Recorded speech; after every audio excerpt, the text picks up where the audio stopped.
Est-ce qu'il serait pas l'heure d'une petite vidéo studio à la cool? Aussi lourd que ton père, ou finalement. J'étais en train de me faire une petite réflexion avec moi-même. Je brainstorm pas plus tard qu'à 5 minutes et je me dis, putain, il y a trop d'habitudes sur YouTube qu'on a perdu. Par exemple, l'époque où les youtubeurs ils demandaient de s'abonner dès le début de la vidéo. C'était une bête d'époque, ça faudrait remettre au goût du jour. Tu sais, l'époque où tout le monde laissait des likes de fou. En vrai, ça manque. Messieurs, dames, bienvenue à tous dans cette nouvelle vidéo. Aujourd'hui, je ne suis pas tout seul, je suis avec Tiplouf. Oh, t'es timide de ouf là. Connard. Vous connaissez le concept. Aujourd'hui, c'est une petite vidéo anecdote. Je vais vous expliquer, parce que là, le titre a dû vous alarmer. Vous allez comprendre. Dans cette vidéo, je vais vous raconter 6 anecdotes. Parmi ces 6, il y en a une de fausse. Vous allez donc devoir deviner laquelle est la fausse. Et en même temps, vous allez pouvoir vous divertir tranquillement et c'est tout bénef, quoi. Attention! Ce n'est pas parce qu'il y a des photos et des vidéos parfois qu'il faut que vous vous disiez instantanément c'est sûr, elle est vraie, parce qu'il y a une photo, une vidéo. Il y a certainement des faux indices disséminés à droite et à gauche. Est-ce que tout est clair pour vous? Putain, il y a des boosters partout, les gars. En ce moment, je suis accro aux ouvertures de cartes. Et vous savez quoi? Pour le kiff, j'ai envie de m'en ouvrir, de me péter un petit booster. Allez, venez, on fait ça. C'est bon, j'ai tous ces teufs, j'ai même enlevé le bonnet. Ouh, première carte, un petit Tiplouf. Pareil, se passe 80% de sa journée à dormir. Lance-merde, mitraille salitière de merde 7 fois par jour. Ça fait plaisir, je l'avais pas à elle. Ouh, un petit pumpkin. Disparaît régulièrement de la maison mais revient toujours pour bouffer. Charme se pisse dessus occasionnellement à cause de son long pelage et vient s'allonger sur ta tête en pleine nuit. Pas mal. Oh putain, c'est une V. Vous êtes prêts? 3, 2, 1. Oh. Vas-y, Daniel Ouvé. On n'en peut plus. Lance aveuglante. Lance 10 écus à la gueule de ses adversaires et tempête verdoyante. Tourne en rond avec ses épées et sa cape pour infliger 60 dégâts. Cette attaque affiche 40 dégâts supplémentaires au titan. Oh, la charge mentale. Colle à la peau des youtubeurs même s'ils n'en ont jamais parlé. Très difficile de s'en débarrasser si cette carte est jouée avec TikTok et Twitter. Putain, elle, je l'ai en triple. Ok, plus que 2 cartes. Ah, c'est bon, frère, on n'en peut plus, lui. Lâche l'affaire. Et... oh putain, c'est une rare en dessous. Allez, s'il vous plaît, s'il vous plaît, s'il vous plaît. Oh putain. Oh putain. Attendez. Hop. Oh putain, cette... regardez-moi ce poulet. Oh, c'est le banger de ce booster. Régalade. Vous avez 20 € offerts si vous téléchargez Revolut gratuitement dès maintenant vers le lien présent dans la description de cette vidéo.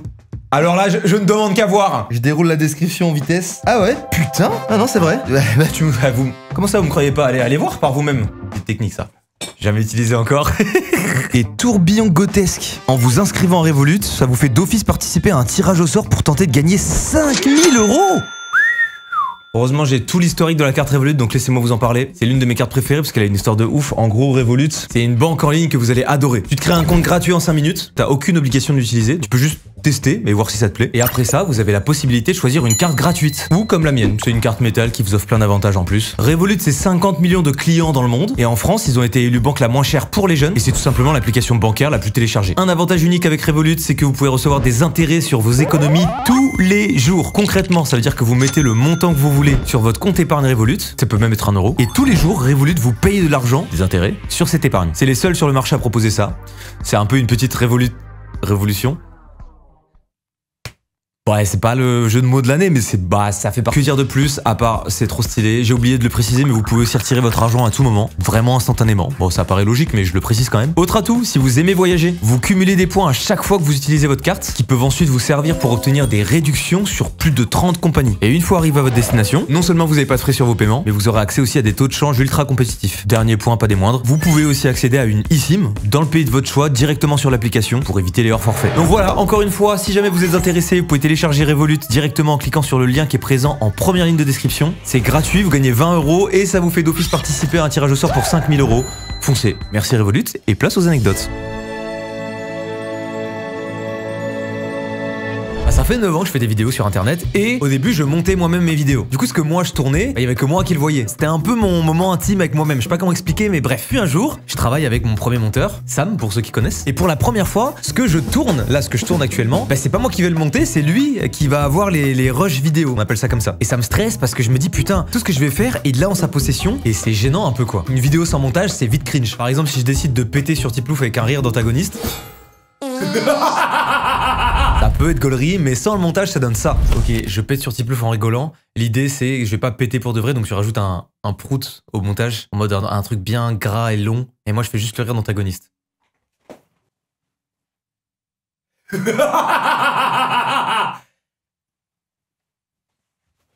Tiplouf, le pauvre. Bref, vous voyez un peu comment le rendu est chelou. Bah, il y a plein de ces moments-là et il y a même aussi des moments où moi je phase parfois. Genre dans mes tournages, quand je suis solo et que je sais qu'il n'y a pas de monteur, bah des fois je vais être comme ça, genre pendant 5 minutes. Et c'est précisément ce qui s'est passé ce jour-là, c'est que premier montage, je suis pas habitué, je suis un peu stressé et tout, et il y a un moment, je phase pendant genre 10 minutes, je réfléchis à une vanne, je la refais plusieurs fois, ça marche pas, du coup je me dis ok bah attends, pause, je prends le temps de réfléchir et je parle pas, comme ça c'est... Voilà. Donc je suis comme ça en train de phaser et tout, et d'un seul coup très vite, je commence à... Oh non, je t'y plouf, je t'ai fait chier, tu veux sortir? Allez va. Je disais, je me retrouve à phaser et tout, et en fait, comme c'est la première fois que je donne les rushs à un monteur autre que moi, j'oublie que c'est pas moi qui vais monter la vidéo, et du coup je suis comme ça, je phase, et d'un seul coup, je me décrotte le nez, mais d'une violence, en mode je sors une hirondelle de mandarine. C'est pas horrible à raconter, mais quand tu le vois visuellement sans contexte, c'est horrible. Je prends un mouchoir, je mets mon doigt de ma crotte de nez dedans, et voilà. Ah, ça fait plaisir de raconter des anecdotes comme ça. Et en fait là, je tic. Ça faisait genre 40 minutes que je tournais, et je tilte que c'est pas moi qui vais monter cette vidéo, et que ce que je viens de faire, bah c'est Sam va le voir, et que c'est la première fois qu'il monte une vidéo de moi. Mais du coup, j'ai supprimé les rushs, et j'ai retourné de nouveau la vidéo. Voilà, il fallait que je me livre à vous. Sam n'était pas au courant, personne n'était au courant, j'étais le seul en possession de cette anecdote. Elle est désormais à vous. Mais est-elle vraie?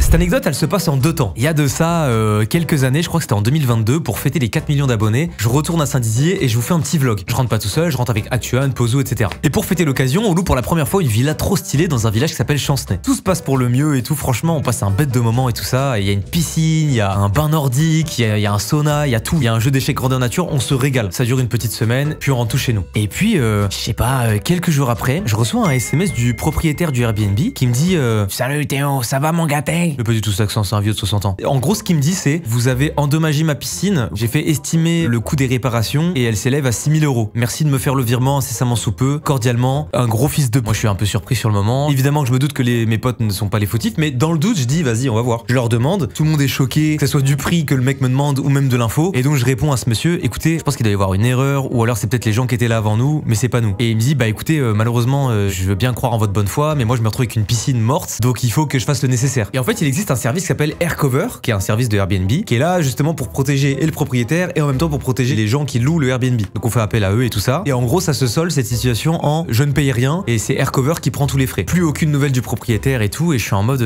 putain, ça fait chier parce que le gars va croire qu'on est fautif. Alors que sincèrement, genre je pense que même si mes potes avaient fait de la merde, il me l'aurait dit au moins à moi, tu vois. Bref, il s'écoule 2 ans précisément. Et en 2024, cet été, avec mes potes, on se dit putain, on kifferait trop retourner dans cette villa. On avait trop kiffé et tout. J'aimerais trop qu'on y retourne. Et je me dis vas-y, c'est un malentendu, je pense que c'était les locataires d'avant qui avaient fait de la merde et en mode il s'est rendu compte du truc seulement quand c'est nous qui y sommes allés. J'envoie un message à ce propriétaire, je lui dis bonjour monsieur, voilà, on aimerait bien revenir avec le même groupe d'amis dans votre Airbnb parce qu'on kiffe. Est-ce que vous nous autorisez, tu vois, sachant qu'on paye quand même cher.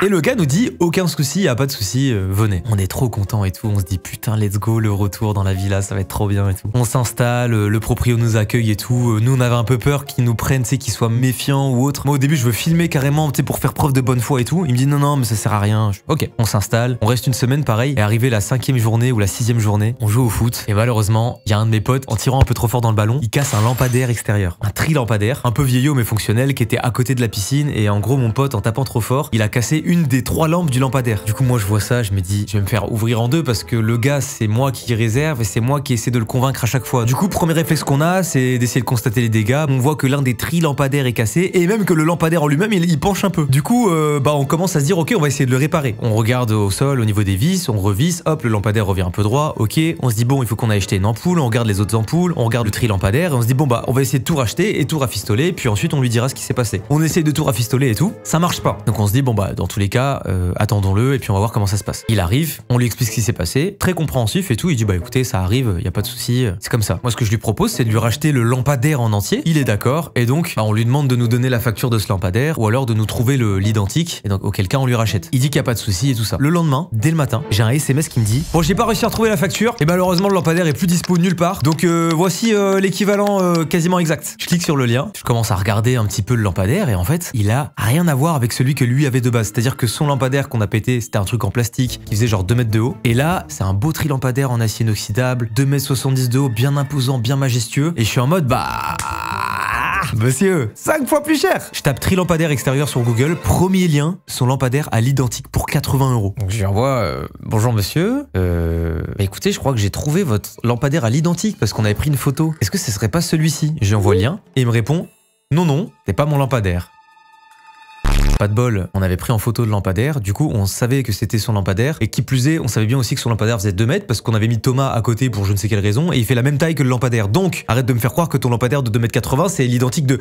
Bref, je lui dis exactement ce que je viens de vous dire, mais en plus gentil, et lui il me répond, bon écoutez, vous commencez à me péter les couilles, vous avez pété mon lampadaire, donc vous allez me rembourser ce que je vous demande. Et en fait, je suis en mode, pourquoi il s'énerve? Donc je lui réponds, et écoutez, j'essaie juste de trouver un terrain d'entente qui aille à tout le monde. Ça me semble plus juste de vous repayer le même lampadaire en neuf, plutôt que de vous payer un lampadaire en mode, on passe d'une Twingo à une Rolls-Royce, c'est dur à dire. Et là, il me menace. Voilà, il me dit « Merci de m'apporter la preuve de versement pour demain matin au plus tard, ou bien je passe par Aircover et le montant sera plus important. » Et en fait, le mec me dit que je chipote pour 400 €, alors que j'ai les moyens puisque j'ai payé 4500 € les 7 nuits. Du coup, là, j'ai envie de me battre et je lui réponds « Monsieur, on a déjà rien dit concernant la porte d'entrée qui ferme pas, concernant la fuite d'eau dans la douche. » Bref, je lui fais une énumération de tout ce qui n'allait pas dans son Airbnb et je lui dis « Écoutez, je veux juste trouver un terrain d'entente, qu'est-ce qu'on fait ?» Plus de réponse, il a fait une réclamation à Aircover et en gros, il a réclamé plusieurs centaines d'euros en plus parce que, en gros, on avait mis toutes les poubelles dans le local à poubelles, mais on n'avait pas vidé les poubelles pour les sortir ailleurs, du coup, il demandait un supplément. On avait laissé dans son frigo une pizza, il a voulu nous le facturer en plus sur Airbnb et son lampadaire il a gonflé le prix et du coup c'était plus cher. Je suis en mode mais ce mec est fou. Et quand je fais le lien avec la première fois et le truc de la piscine, je me dis mais en fait ce gars c'est un mec qui veut juste faire un max de thunes et qui est prêt à entuber les plus jeunes, tu vois. Du coup moi j'explique ma situation à Airbnb et de là est ouvert une enquête. Et la justification de ce mec, c'est un malade mental. Il a dit c'est un youtubeur qui se vante de dépenser 50 000 € pour des vidéos. Oui, c'est le coût de production des vidéos, mais du coup ça veut dire que le gars est allé se renseigner sur ma chaîne YouTube pour voir que je dépensais parfois 50 000 € pour des vidéos ou plus, et il s'en sert comme argumentation pour justifier le fait que on s'en fout, 500 € paye. Et je trouve ça fou quoi, genre en mode sous prétexte que je dépense beaucoup d'argent et que j'ai beaucoup d'argent, du coup on me fait payer plus. Bah va te faire foutre. Voilà, c'était la petite anecdote, je tenais à vous en faire part parce que je trouve ça fou, il y a beaucoup d'arnaques de ce genre sur Airbnb, faites attention, c'est même pas considéré comme des arnaques mais c'est juste des mecs qui essaient de majorer à base de frais de fou. Et on n'est pas toujours méga bien défendu parce que bah malheureusement Airbnb n'est pas là sur place, il y a pas de preuves. Donc c'est parole contre parole quoi. Et ça fait chier. Vous le savez, j'ai participé à une vidéo de MrBeast l'été dernier. C'était trop lourd et surtout c'était aux États-Unis. Première fois de ma vie que je vais là-bas. Je flex en disant que la première fois de ma vie que je vais aux États-Unis, c'est pour tourner avec MrBeast.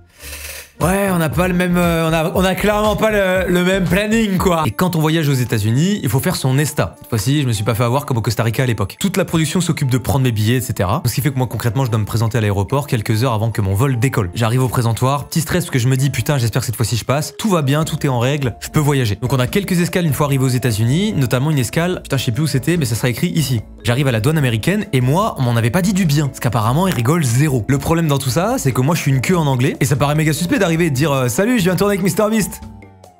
Non. Donc du coup, une fois dans la queue pour la douane, j'écoute un peu, je tends l'oreille pour savoir ce que les douaniers demandent, déjà histoire de pas être trop dans la merde une fois qu'ils me posent la question, mais aussi pour voir quel type de questions ils posent. 3/4 des conversations avec les gens, c'est « Salut, ça va, tu viens d'où? Ok, et tu vas où? Ok, super, bon voyage. » Je me dis « C'est bon, tu viens d'où? De Paris, et tu vas où? À Greenville, là où sont les locaux de MrBeast. » Et pendant qu'on fait la queue, il y a 2 gars derrière moi qui sont français et qui semblent être des collègues puisqu'ils discutent et tout, et à un moment j'entends « T'as fait le bon ESTA, hein? Pour le taf. » Et je rigole intérieurement parce que je me dis mort de rire. On dirait moi à l'époque du Costa Rica qui savait pas que pour une escale, il fallait faire un ESTA, démarre. Et je réalise. Le bon ESTA. Comment ça? Ça sous-entend qu'il y a plusieurs ESTA et je sais pas si j'ai le bon vu que j'ai laissé la prod s'en charger. Donc concrètement, si on me demande pourquoi je viens, ce qui n'est pas le cas a priori, hein, parce que jusqu'à maintenant c'était juste tu viens d'où, tu vas où. Mais si on me demande, je suis en mode mais est-ce que je peux dire que je viens pour le travail? Dans le sens où c'est même pas pour moi, théoriquement je viens pour tourner mais pour la chaîne de MrBeast. Mais surtout si j'ai le mauvais ESTA et qu'on me dit bah t'as pas le bon ESTA, bah je vais certainement me faire recaler. Du coup je commence à stresser et tout et j'ai pas le temps de réfléchir plus que ça. C'est mon tour. Et il se passe ça. Hello guys, how are you? Hey! I'm very very fine, so happy to be here in this summer. Je dis pas vraiment ça, mais je pense que je suis suspect à ce niveau. Where are you from and what do you do? I'm from Paris and I just want to chill for holidays. Okay, and where you go? To Greenville. Là c'est la première grosse erreur. MrBeast habite à Greenville. Je pars du principe que le douanier a accès à mes billets et donc que ça sert à rien de mentir. Mais le souci avec Greenville que j'ai capté après coup, c'est que c'est un endroit paumé. Genre pas du tout l'endroit où tu viens passer des vacances. C'est comme si t'avais un gars, il arrive à l'aéroport là à Charles de Gaulle, il vient de New York et il dit à la douane « Salut la France, je viens de New York et je viens passer des vacances à Bettencourt-la-Ferraille. » Ça n'existe pas, Bettencourt-la-Ferraille c'est là, dans le trou du cul du monde, ça n'existe pas. C'est pareil ici. Donc à partir du moment où j'ai dit Greenville, je me suis mis dans la merde. Greenville? For what? Eh ben... Just for fun. Je vous ai dit, je suis limité en anglais, donc j'essaie de m'en sortir comme je peux, ok? Are you meeting friends? No. How long are you staying? 4 days, mister. You're staying in Greenville for 4 days? Alone with no friends or family? Give me your return ticket. Là, je me dis que je suis finito. Et je profite du fait de pas très bien m'exprimer en anglais pour lui dire Sorry, I don't understand very well. Mais il en a rien à foutre. Et il répète sa phrase autant de fois qu'il le faut jusqu'à ce que je comprenne quoi. Je finis par lui dire que malheureusement, j'ai pas internet et que mon billet se trouve sur mon téléphone. Pas de bol. Ce à quoi il répond T'inquiète, mon gars, tiens, rentre le code Wi-Fi.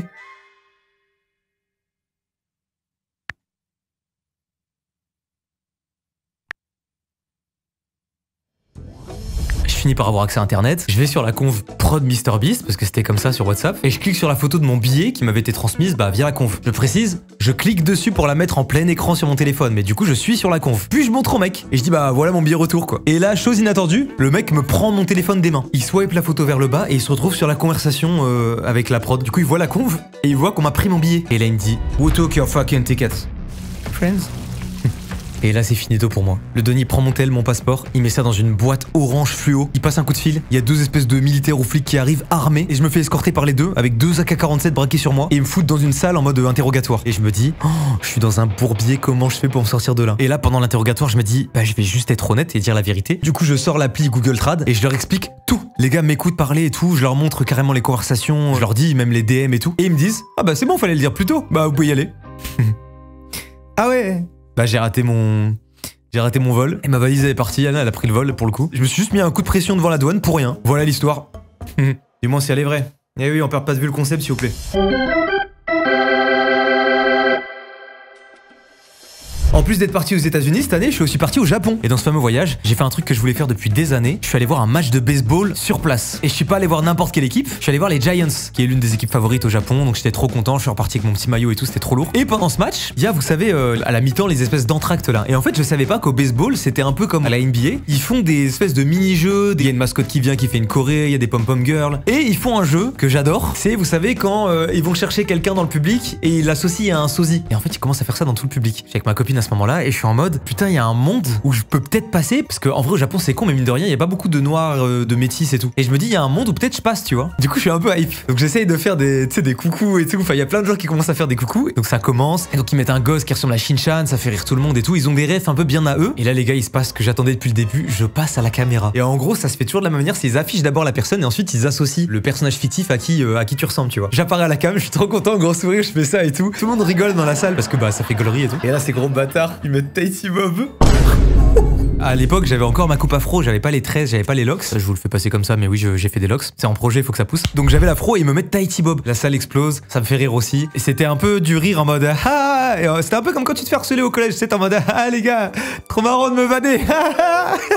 Et voilà, c'est la fin de l'anecdote. Je vous montrerai en fin de vidéo. Enfin, du moins, c'est peut-être un bait pour vous avoir, mais en tout cas, tout ce qui est filmé apparaîtra en fin de vidéo.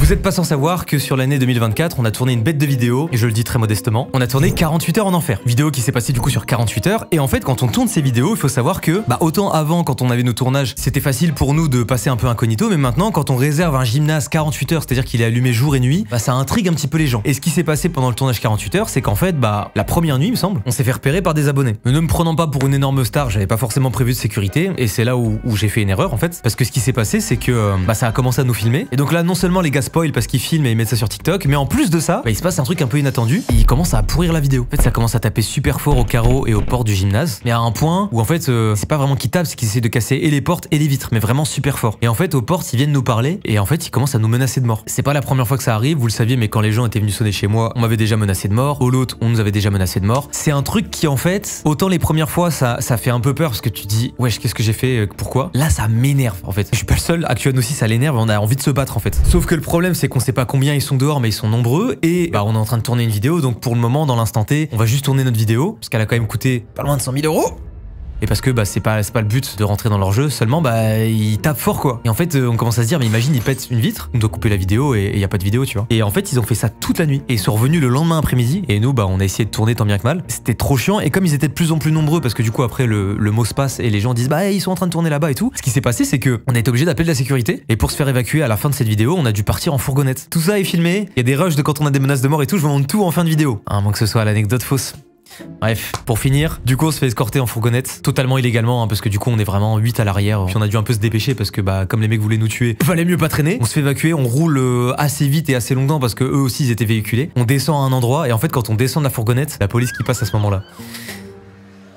Illégal hein, de rouler à 8 dans une fourgonnette, du coup la police arrive, gyrophare, ils disent qu'est-ce que vous faites, on leur explique la situation et heureusement ils reconnaissent Michou dans le lot et ils nous disent c'est bon, on a compris, vous ne mentez pas, vous pouvez circuler. Et voilà, c'est la fin de cette anecdote. On peut passer à la prochaine, qui est la dernière, mais peut-être la fausse.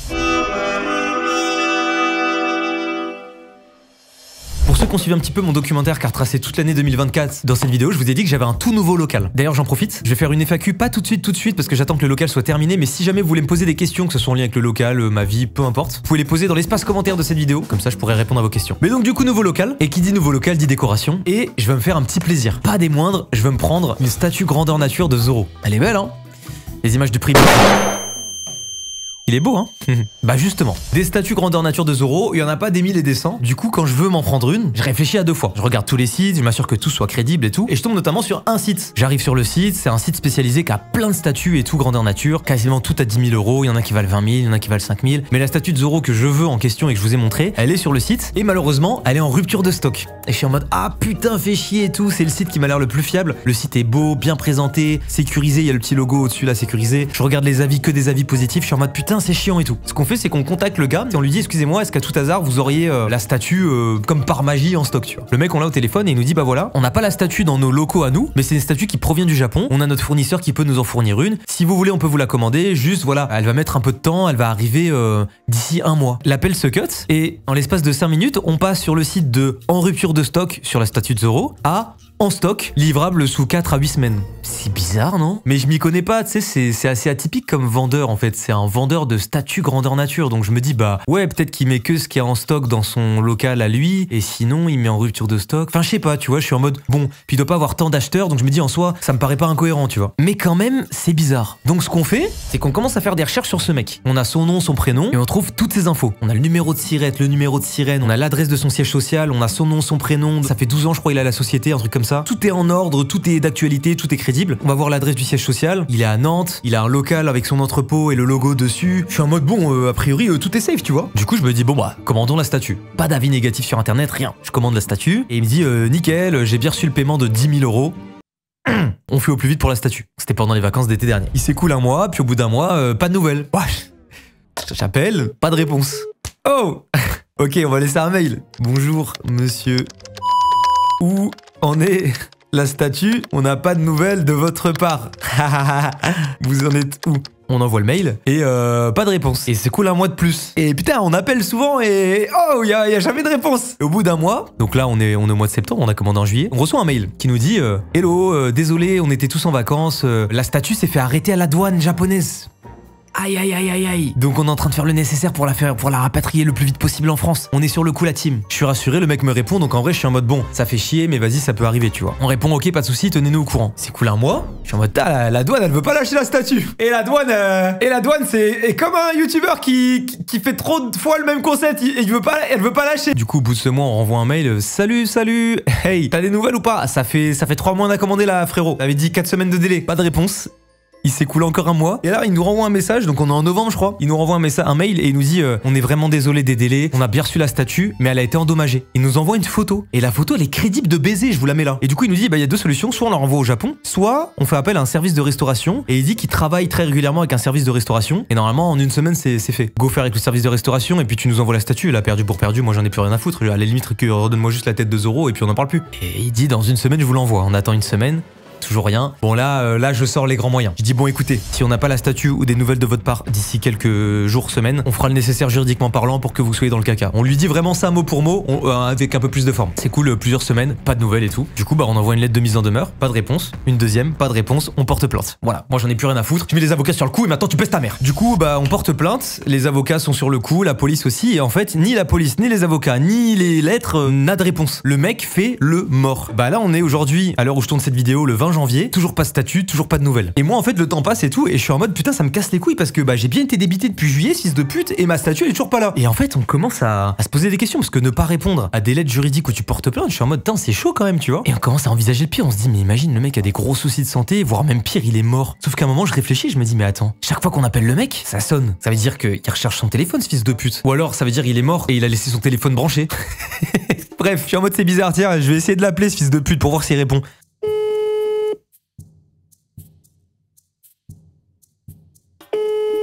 Bonjour, vous êtes bien sur le portable de...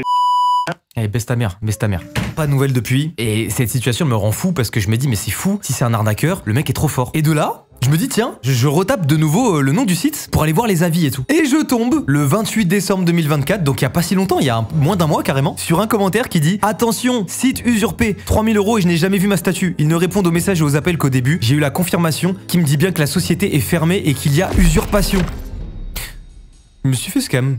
Mais ce qui est fou dans cette histoire, c'est que toutes les infos du mec sont véridiques. Genre là, tu peux aller sur Paper, sur société.com, ce que tu veux. Bah, tout est crédible. Le seul indice, en fait, qui n'est pas crédible, mais quand tu ne penses pas à une arnaque, bah, tu fais pas gaffe, c'est son siège social. Quand tu vas voir en réalité l'entrepôt où il travaille, bah, tu te rends compte qu'en fait, l'herbe, elle est pas bien tondue et qu'il n'y a pas de voiture devant le parking. Mais ce qui est fou, c'est que sur son site à lui, bah, c'est bien fait parce que c'est le même entrepôt avec des voitures. Il a dû aller prendre des photos là-bas et tout. Bref, je me suis fait baiser 10 000 balles. Je me suis fait baiser 10 000 balles et c'était un peu aussi une forme de prévention. Si vous achetez sur internet, même si c'est bien ficelé, méfiez-vous. Je sais pas quoi vous dire de plus. Et ce qui est fou dans tout ça, c'est que je ne sais même pas maintenant discerner le vrai du faux. Je suis dans une illusion. Et c'était la dernière anecdote, messieurs, dames. Si vous avez passé un agréable moment devant cette vidéo, je vous invite à liker, pourquoi pas à vous abonner, activer la cloche si c'est pas déjà fait. Et maintenant, il est temps pour vous de savoir quelle était l'anecdote fausse. Parmi toutes celles que je viens de vous raconter qui s'affichent actuellement à l'écran, laquelle selon vous était la fausse? Roulement de tambour. Et l'anecdote fausse, messieurs, dames, n'était pas celle de la statue, n'était pas non plus celle des menaces de mort, mais c'était bel et bien celle du baseball. J'espère que je vous ai eu. Je pense que c'était un des épisodes les plus crédibles. Dites-moi en tout cas. Voilà, j'espère que vous avez passé un bon moment. Du coup, concernant les menaces de mort, bah, je vous mets les rushs maintenant de ce qui s'est passé, en espérant qu'on entende bien, parce que forcément, bah, les caméras étaient sur nous, on avait nos micro-cravates et tout, donc je sais pas si on entend les menaces de mort, mais en tout cas, vous allez nous entendre peut-être un peu ronchon, je sais pas. Quand t'es grand, quand tu te laves, moi je la dinguerie. Ok. Ça par contre c'est pas un punning, c'est encore les fils de pute là. Tu crois? Mec, Tout à l'heure ils ont dit j'ai tué fils de pute. T'as entendu? Fils de pute, toi. Pourquoi que... Je sais même pas. Mec, ah, il a redit ça? Oui. Mais la dernière fois il a déjà dit ça. Il a dit ouais, je vais te niquer, t'es mort. On va te le faire. En fait je comprends même pas pourquoi ils font ça déjà. t'es dans un gymnase, enfin t'es dans un lieu public, il y a des mecs qui tabassent les portes et tout. Oh le timing. Bah la prod, si vous nous entendez, il y a encore les abos. Hein. Sur ce, messieurs, dames, j'espère que vous avez passé un bon moment. Ça faisait longtemps une petite vidéo studio, ça fait du bien de temps en temps. Cette année, je vais essayer d'en faire un peu plus. Il y en aura sur la chaîne secondaire et il y en aura, j'espère, aussi sur la chaîne principale. Pas forcément qu'ici, parce que je suis aussi en train de me faire un petit studio dans mes locaux. Rien d'extravagant. J'aime beaucoup les vidéos studio comparé aux vidéos concept parce que c'est aussi le seul moment où je peux un peu plus prendre le temps de vous parler. Et mine de rien, bah ça se fait rare maintenant. Sur ce, c'était Mastu. Merci à vous d'être restés jusqu'au bout de cette vidéo. Je vous fais des bisous, passez un très bon week-end et on se dit à très bientôt pour une prochaine vidéo. A plus. Eh, y a pas eu de bye-bye, alors ça a chialé?